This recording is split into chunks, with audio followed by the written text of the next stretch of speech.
అందరికీ నమస్కారం అండి. Welcome to my channel.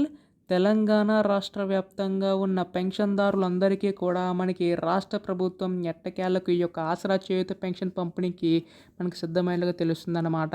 So pension పెంచి ఇవ్వడానికి రాష్ట్ర ప్రభుత్వం సిద్ధమైనగా తెలుస్తుందండి. సో ఎప్పటి నుంచి ఇస్తుంది ప్రభుత్వం మనకి ఈ యొక్క పెన్షన్ సంబంధించి అన్న దానిపై ఈ వీడియోలో పూర్తి సమాచారం అంతా కూడా తెలుసుకుందాం. వీడియోనైతే ఎక్కడ కూడా ఆపకుండా చివరి వరకు అయితే చూడండి. అంతకంటే ముందు చాలామంది వీడియో అయితే చూస్తున్నారు కానీ సబ్స్క్రైబ్ చేసుకోవడం లేదు. మీరు గనక సబ్స్క్రైబ్ చేసుకుంటే నేను పెట్టే ప్రతి చిన్న లేటెస్ట్ అప్డేట్ కూడా మీరు ఎప్పటికప్పుడు మిస్ కాకుండా తెలుసుకోగలుగుతారండి. ఇంకా ఆలస్యం చేయకుండా వీడియోలోకి అయితే వెళ్ళిపోదాం.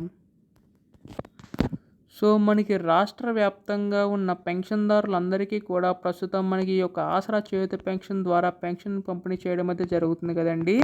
అయితే ఇప్పుడు అందరూ కూడా ఎదురు చూస్తుంది మనకి ఈ యొక్క పెన్షన్ పెంచి అందిస్తామని చెప్పి హామీ అయితే ఇవ్వడం అయితే జరిగింది కదండి.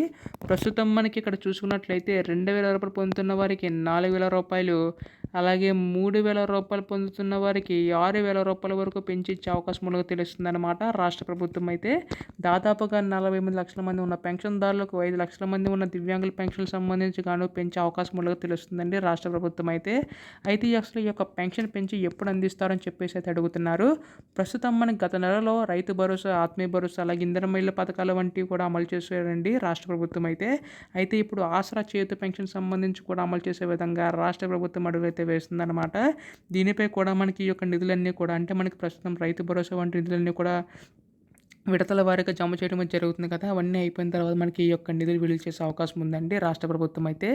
రేపు ఏళ్లలోగా దీనిపై రాష్ట్ర ప్రభుత్వం అధికార ప్రకటన ఇచ్చే అవకాశం ఉందండి. అయితే దీనిపై ఏ అప్డేట్ వచ్చినా మీరు ముందుగా తెలుసుకోవాలనుకుంటే మాత్రం ఛానల్ని అయితే సబ్స్క్రైబ్ చేసుకోండి. ధన్యవాదములు. జై హింద్.